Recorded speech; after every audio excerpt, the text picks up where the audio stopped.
नैना सा चला देली बान गे जान मारो तोहर मुस्कान गे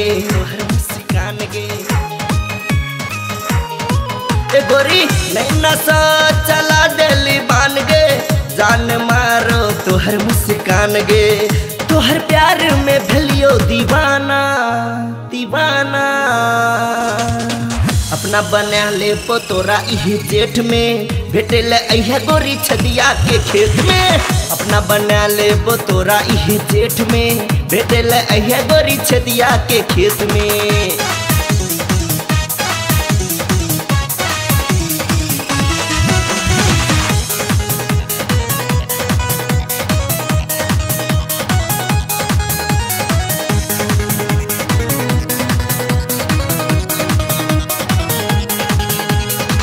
शादी वादी के बारे में तोहर किछो गोरी विचार गे बन जो तू हमर दीवानी मान ले हमरा यार गे।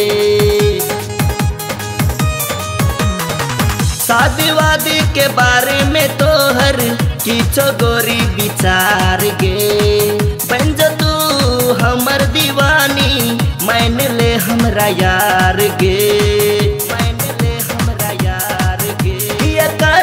गोरी बहाना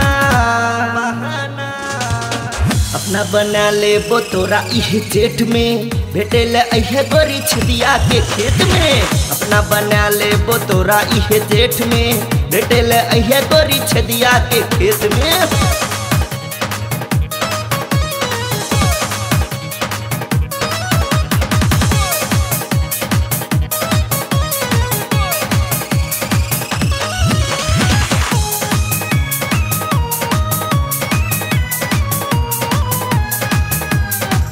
भेट छलियो तोरा सरोजे छुटले उहो कॉलेज गे मांग चियो हाथ गे तोहर चाही न दहेज गे।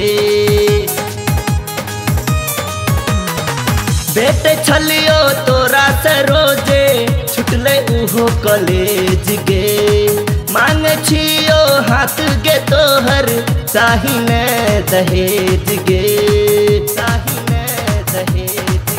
कोई लूट ले तो तोहर खजाना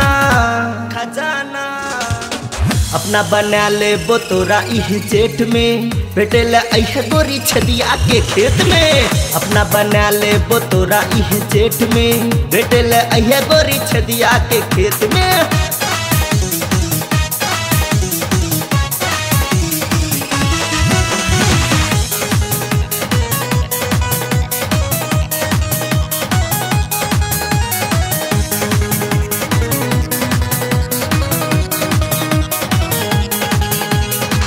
देख के तोहर जवानी कहे छो ओम प्रकाश गे शादी कर ले तू हमरा संग जिंदगी है तो झकास गे।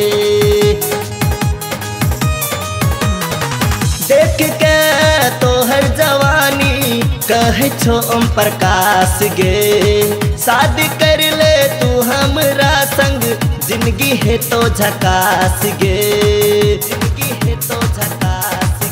मनोज भोले कछी तू निशाना